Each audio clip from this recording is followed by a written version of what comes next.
So here we go again. We was just building off camera, nice little build. So let's get this on camera. Yasharon, you was getting ready to build on something, man. So I'm gonna put you back in your spot. Oh, man. Let you touch on that. You was getting ready to debunk what Tracy was saying. Not debunk. I was only we were building basically peace, love, and life family about different schools of thought and how at some point there will be contradictions. And I was saying because of everything is subject to interpretation, so we can be presented with the same information, but our own interpretation of that, which is then internalized, and then we believe outwardly is gonna, might be different. So we can see the same movie, and we can have different interpretations of what that movie meant, depending on your personality, who you are. So we all gonna go through different schools of thought. There's different ideologies, this and that, man. It's always cool to discuss them. So that's all. That's very powerful what you said. My sister. I was just trying to get a little laugh in real quick, but that's powerful what you said. Because you said we could all watch the same movie and come out of it with a different story, different version. And I believe that could be the same thing with religion. And my question to you guys is, if one specific religion is absolute and correct, whether it's Islam, Hebrew Israelite, Christianity, whatever, Judaism, whatever, if one of them is absolute and correct, why is it that God blesses other people who believe something else? So if your religion is absolutely correct, I'm saying not you guys, but I'm saying for people who are believers, how can they say that their religion is absolute and correct, and people who don't subscribe to that religion, why are they being blessed? Well, I won't go too deep into it. I'll just say that that's almost the same perspective of atheists. If you know anything about what they believe that, just because I was born in this region of the planet and I was brought up in a certain religion, how can you condemn me for not believing in your religion? That's just based on region. If I'm Hindu, that's because my parents are, where we come from. And if I'm a Christian in America, I'm going by what my parents taught me, So I don't think that people should be ostracized. And I don't think it's my God blessing your God. I mean, my God giving your God a blessing, or you're getting a blessing from my God. And, I think that's really just confusing to most people. I think that at the end of the day, there is a supreme being, or we're all connected to the universe. And I think that the connection, the foundation for all those religions is the fact that they believe in something, So. Okay. Let's introduce yourself to the people. Who are you guys? We always gonna go with the queen first. So. Well, I'm Sun Tara. Okay. And to your left we have Car Hotel. You know what it is. All right. To your right we have. Hey, it's Yasharon Moon, peace, love, and life family, Black Power. Okay. I'm behind the camera. I'm Sonny in the suit, and this is the family. We're growing. We're here in Houston. And if you're interested in coming and recording with us, sharing your point of views, whether you're a Hebrew Israelite, Christian, Muslim, atheist, whatever you want to represent, you are more than welcome to come out and record with us and share your story. We are looking for other people to promote this unity union that we're trying to create here in Houston. So, we just sit and build all the time and just have great, amazing builds.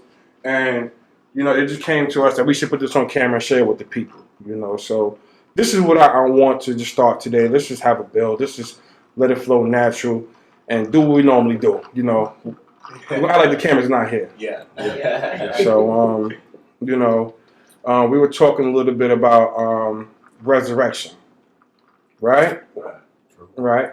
Santero, you want to go ahead and open up, because you always open up so well. And get the ball rolling. So we're gonna count on you today. Resurrection in what sense? You gotta give me a different question. Well, you don't believe in it. You don't believe our ancestors. Reincarnation? I'm sure. Okay, reincarnation. Maybe I said it wrong. See, this is why we need you here. So reincarnation. We were talking about reincarnation. You don't believe in that, right?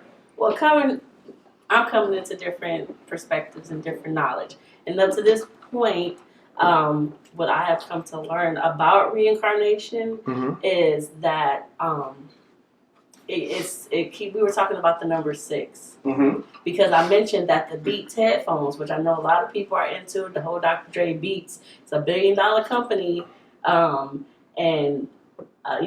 stuff like that. It's kind of red flags because it just kind of came out of nowhere with that. But I was saying that it's not really a B, it's a 6. And you put the 6s together, and when you get an 8, and you turn that 8 over, and it's the infinity symbol. And I was saying that represents, one representation of it is the fact that our souls are being reincarnated into this hex planet, or this system, I should say, because, we're not moving up or getting to that higher level and higher dimensions because we are constantly being reincarnated. And I know there are other ancestors in different tribes and who believe in different things, but from my perspective, where I'm coming from is that in this system that we're in, with all the things that we're getting, television, radio stations, the food, all of that is keeping us here, stuck here, and we're not able to elevate and really fulfill our purposes as human beings on this planet. So that's where I'm coming from with the whole resurrection, reincarnation bit. Okay. Anybody want to build on what the sister just dropped down? I think she did. See, now I thought I could be wrong, but I thought that the infinity symbol, I thought that represented life. I thought that was a positive symbol. I said one perspective. Okay. That both sides. And I was coming from the 6, and you put 2 6s together, and the 666, that's something too, But that's, you have like a 6 this way. It's like, if you connect them, then you get that 8, and you have a lot of those rappers and stuff throwing this up and all that. It's a 6, and it's keeping your soul, your spirit trapped in this system, in this 3-dimensional world. Now, I know some of the scholars that we watch, or we agree with and disagree with, like Zion Lex, he speaks on the Hebrew language, and he says that I think each letter of the Hebrew language has a numerical value and all other stuff. I know, Yashran, you have some of the Hebrew Bibles in your phone. Yeah. Like, you want to share what you know about the Hebrews, the Hebrew language, or? Definitely. I don't want to speak. I know you're not a Hebrew Israelite. Yeah, for the whole Hebrew Israelite community, I want them in my head, so we're going to get this all day.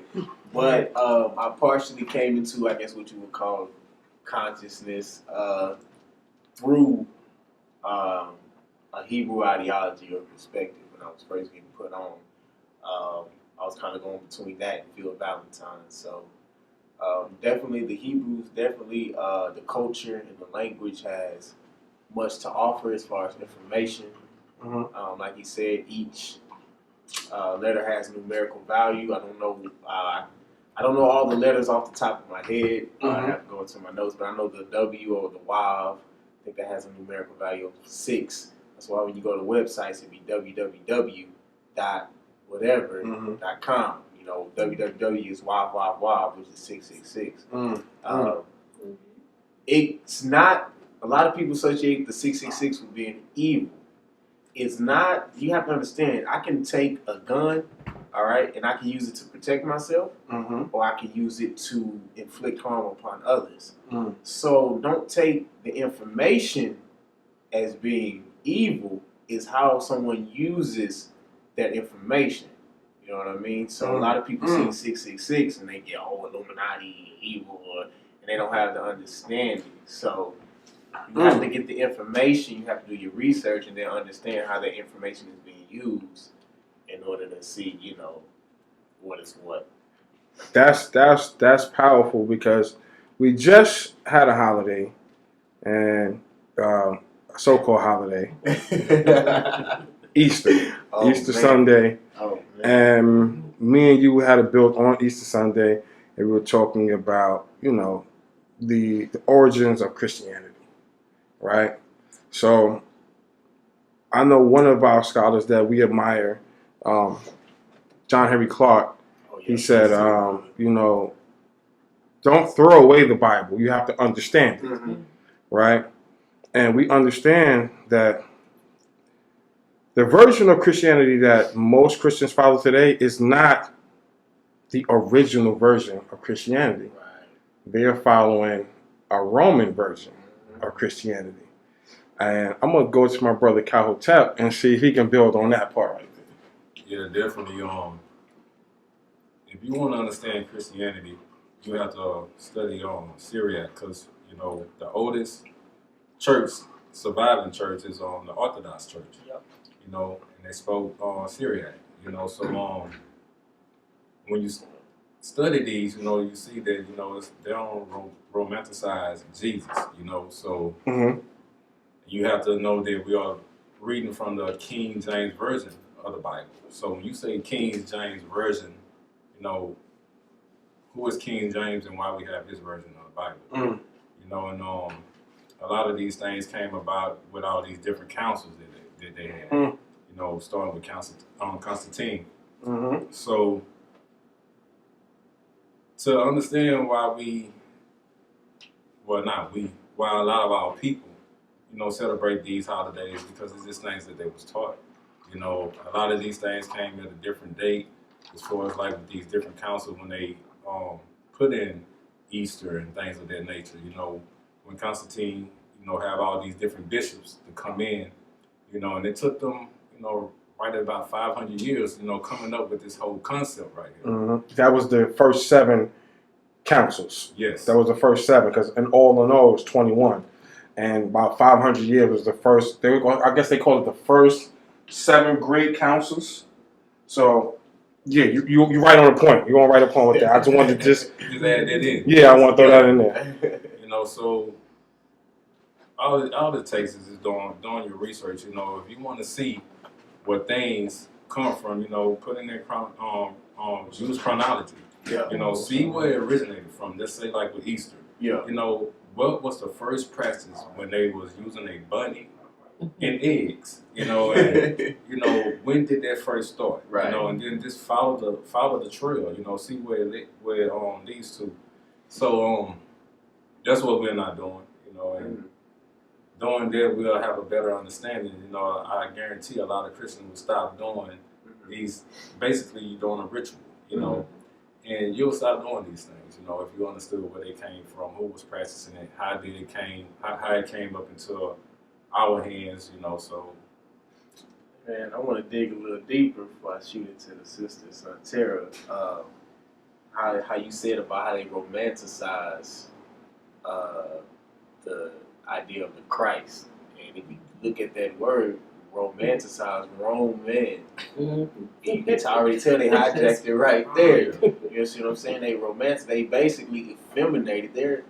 It's almost like a feminine love for this character. You got eros, which is a word they use, which is erotic type of love. And, that's kind of the picture that they paint. You know what I'm saying, with the Jesus character. And so again, like you said, we have to go in and we have to study the origins and what were these councils doing, because you don't get the New Testament until you see the calling of the first councils by Constantine, by a guy named I want to say his name is Athanasius. I might be mispronouncing it, but it was his letters in those councils that he wrote, and he introduced the 27 new books, and how they went in and they left out books of the old, I won't say the Old Testament, but the Apocrypha is what they call it, how they left out certain books and they chose those, I think it's 39 in the Old Testament, and chose certain books to be implemented into this new doctrine, and then he introduced the 27 new books, which is the New Testament. So we have to definitely go in and do that research, understand why Easter is celebrated during the time it is, because it's all based off astrology. If you go in and you look at the vernal equinox, see what I'm saying, and why that sometimes Easter may fall in April, sometimes it may fall in March, is because the vernal equinox. And if the March 21st is always the beginning of the new year, January 1st is not the new year. It's in the wintertime. How can, when things are still dying off, how could that be the new year? So March 21st, you know what I'm saying, is the new year. Then we have the vernal equinox, and the first full moon after the vernal equinox would be what they would call the resurrection. So you have new life. So that's kind of what we just saying, you know, get into your information, study the history, study the council, study where what you believe in comes from, so you can have a more in-depth understanding as of why these practices or these rituals or certain things like that are taking place. You know what I'm saying? You don't want to be continue to, you know, get lied to. So I want to go ahead and throw my brother. He just walked in. I'm going to get him on camera because he's a powerful brother. You know what I'm saying? Go ahead and take a seat. We're going to throw you right in the fire, man. Hey, that's what it is. You know? Shalom. Peace and blessings. Peace and blessings. Hey, what's going on?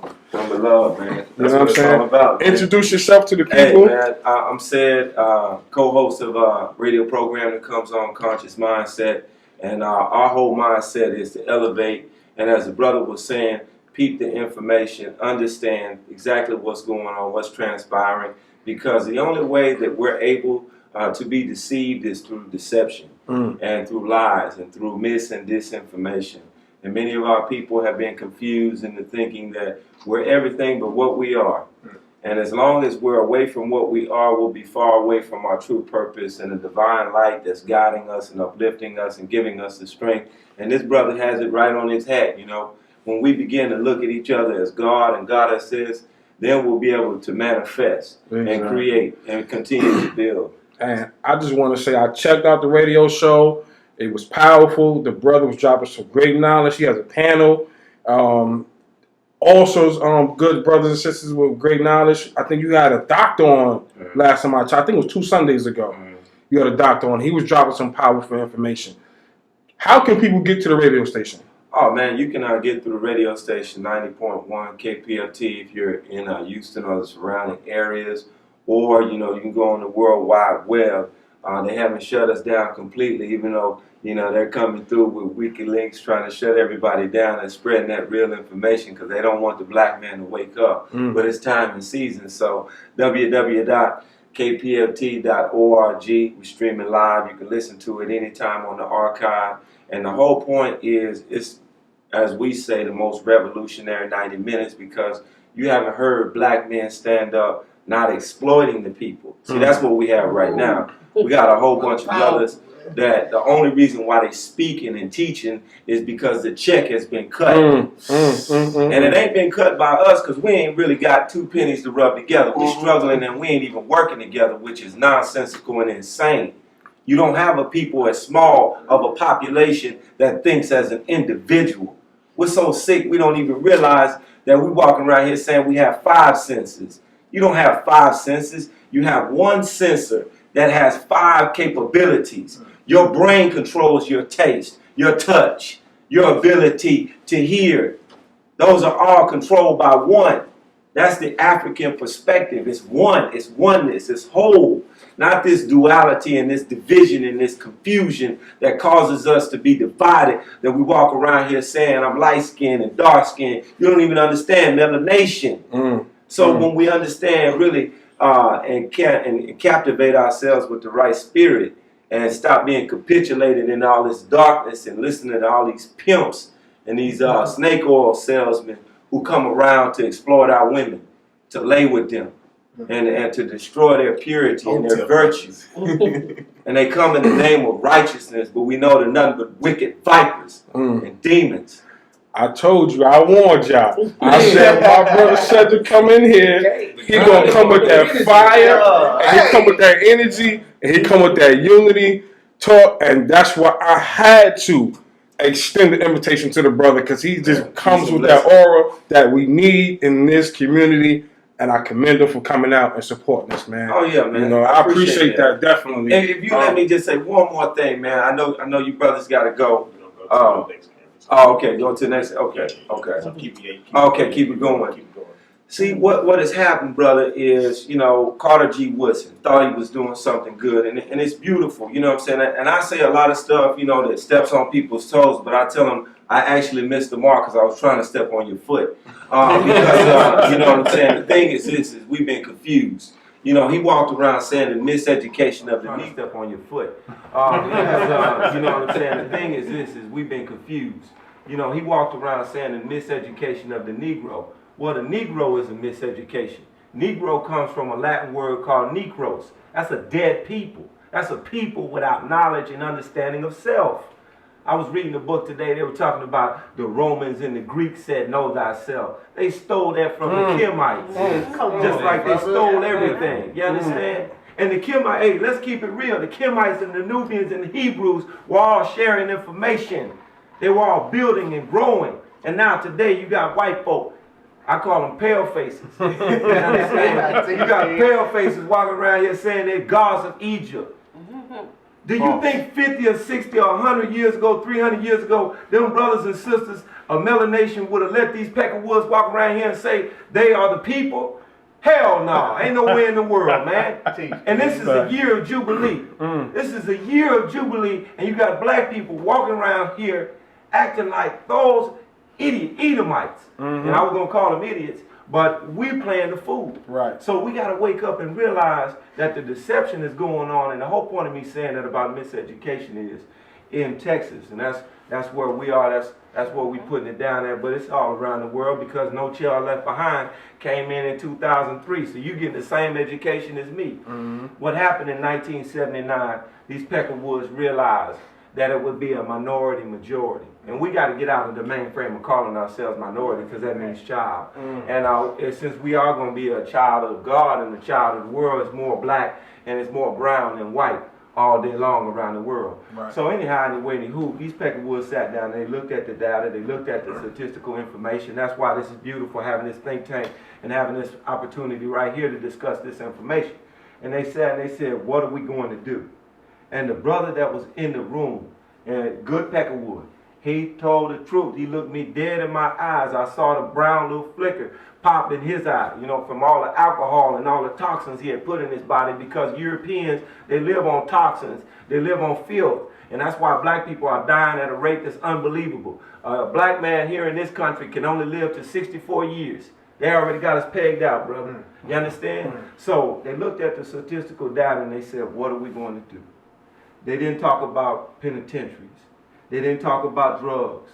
They didn't talk about pimping and hoeing from these false preachers that are getting $65 million every week in your church right here in this city and all around the country, over billions and billions of dollars. They didn't talk about that.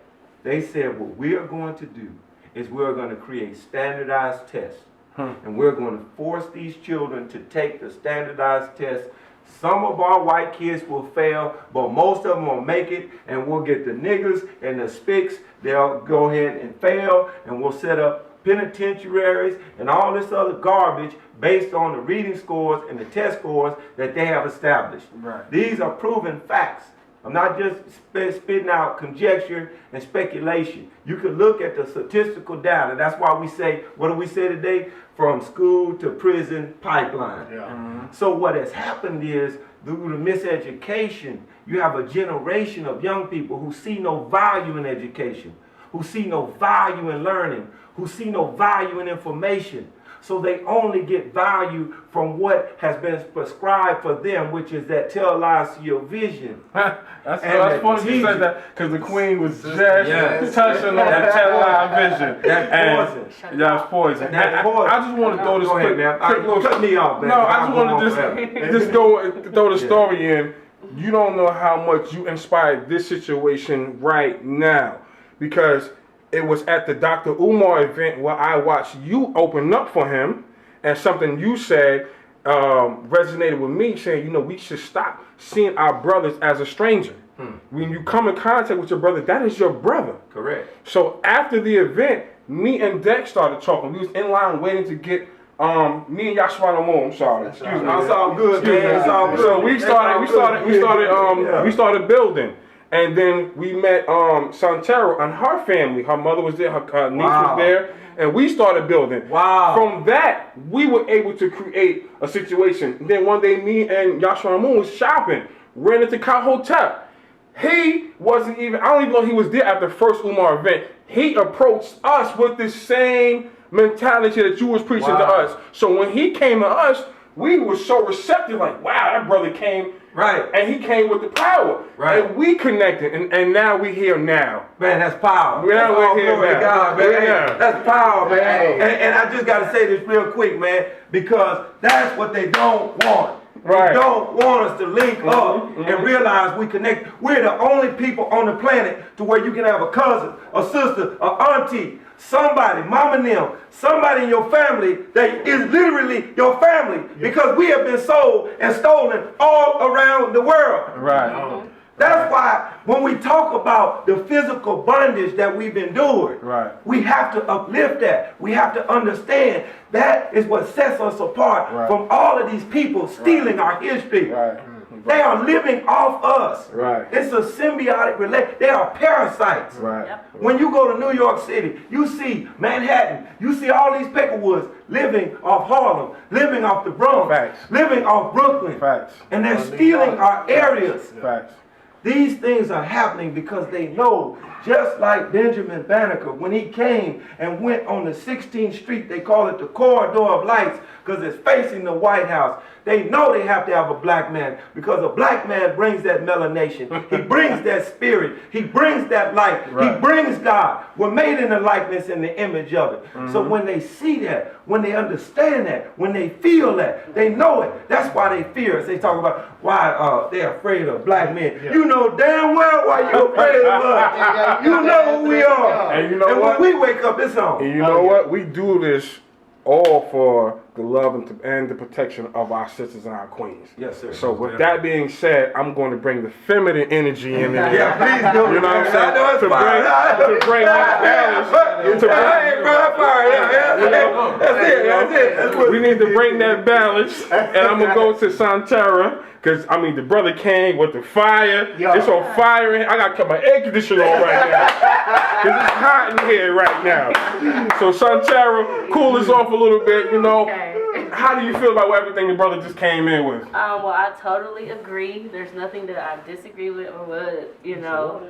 No, I'm good, baby. I appreciate that. That's love, man. Thank you. Everything you're saying is definitely true, and we see it every day. You know, those of us who are awakened and those of us who are just coming into this, you know, it's clear. You know, we're born with an innate sense that something is wrong in the system, and you know, it's like that's just enough for you to begin to do your research, for you to begin to start connecting with other people that's like-minded, and here we are. You know, so but definitely what he was saying, the thing. Umar had mentioned, Dr. Umar Johnson, who we all know, he mentioned in one of his lectures that, you know, we have to start teaching our children about white supremacy. And with that being said, you know, he said a lot of us don't understand it.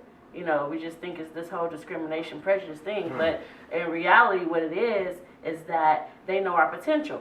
You know, and like the brother said, that they know who we are. You know, they don't want us to learn these things because they know our potential. You know, they can't give us an inch because we'll run with it. You know, it's like you're in a basketball game and you may be a 50 to 100 points up, but it's like a minute or two left. You're not going to let up, are you?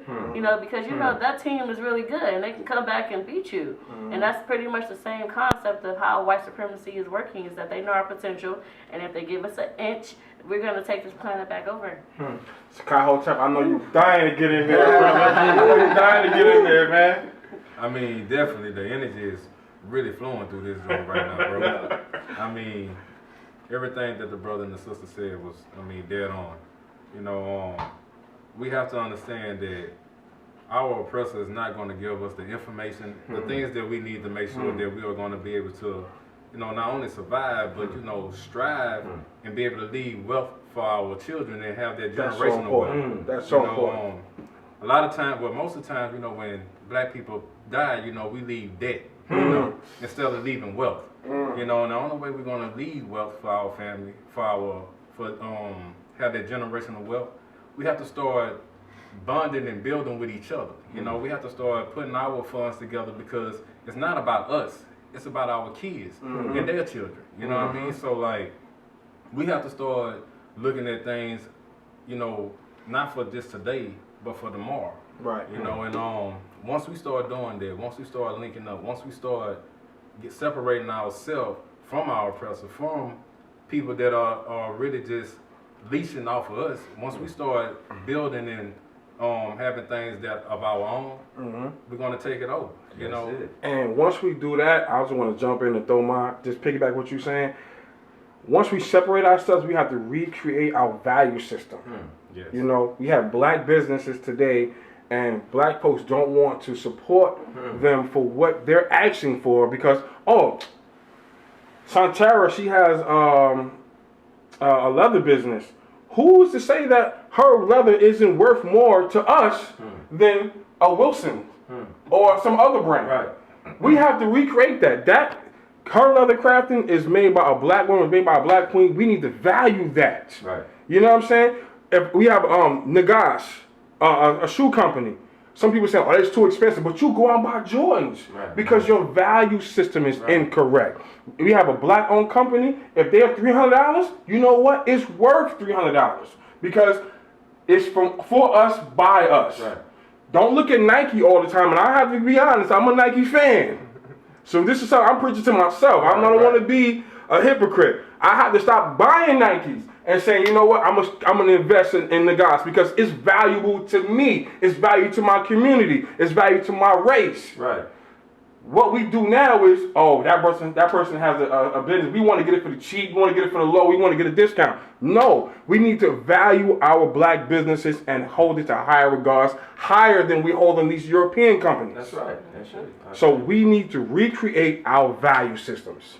And with that being said, anybody has anything to say before I close out this powerful bill? Man, No, brother, you got We're me. gonna be doing more too. I mean, because the thing about it is, when I see this right here, I know we're doing it because this has not been done in this manner, brother. What you're doing right now is profound because let's be honest, our people have been so conditioned on Saturday night, we get drunk. We go out to a club and spend all our money. Then on Sunday, we go into a church where they teach us lies. On Monday, we work for people who exploit us and lie to us, and we are the last one hired and the first one fired. On Friday, we get a check that we already got spent on Wednesday. So on Thursday, we looking forward to Saturday, and the only thing we're doing on Saturday is killing ourselves with intoxicants. That's why we're intoxicated. So the reality of it is the black man and the black woman are in a state of perpetual death and confusion. And why is that? It's not because that's the way we were designed. As the sister said, that's not our potency and our potential. What it is we have been miseducated. And the people who supposedly are in front of us teaching us are pimping us. Because if they loved us, they'd stand against this system and they tell this system it's nothing and we're going to destroy it. Come hell or high water. We're not going to say justice or else. We know we're not going to get no justice. It's the or else. Right. It's time. Right. And if you're not talking like that, then sit down. Or we're going to sit you down. Right. So the reality of it is when a black woman is disrespected, like Beyonce was disrespected, people can hate on her and say this, but she has more balls than these punk ass dudes that's out here talking. She got on the Super Bowl stage and had a black beret on her head, talking about formation. See, that's what black people are missing, order and structure. I mentioned that Saturday, and I'm sorry for talking so much, brother. But do you know that if we took all the Saturdays that we go out to the club, we'd have $25,000, man. 52 weeks. So the thing about it is this. The money is there. They say we spend $1.2, $1.3, $1.4 trillion. But the reality of it is, what are we doing with those funds? Are we wasting it? Or are we getting educated about trust and estates and foundations? That's where these white folk are carrying their inheritance to their seeds. And I pause right there because that's very important. We have to understand our inheritance is not just the tangible, physical things that we get on this earth, but our good name. If we gave our children a good name, they walk with their head held high, and they wouldn't be falling for this pimp game that they see on BET, nothing but black lives. So the whole thing I close out with, if black lives are going to matter, we're going to see more of these kind of things. And the brother dropping the information that he just dropped. Now, last little thing I'll say is April Fool's Day, they call it April 1st, but that's because they haven't taught us that actually the first in the origin was the new year. And they changed it. The Romans changed it to Jan, or the Junus, the two-headed god. Yeah. They changed it because they have to keep us away from our spirituality. We know about the Haitians, we know about they broke away, and there was one other, and each time they broke away because they had their own authentic gods and their own way of practicing their faith. Religion and all that madness that we get involved in, I'm not knocking it, but what I'm saying, if it's not able to free you, then it's enslaving you. We'll leave you with that, man. You want me with that? I was gonna give you the last 2 minutes. The brother got me wanting to debate, man. Hey, y'all better come with y'all A game. hey, listen. I'm gonna tell y'all up, man. I'm gonna take these last 2 minutes to thank my panel, Kahotep, Shantara, Yashran Amun, and Brother Cedric. I'm Sonny the Soup behind the cameras, and wow. Wow. That's all I can say is wow. Like I said, we here in Houston. If you want to come through and build with us, bring your ideology, whatever you subscribe to, bring it. Share it to the people. You have a voice here. As long as you come here as brothers and you leave here as brothers, you are welcome. With that being said, we're signing out. We love you. We'll see you soon. Peace, man. Peace.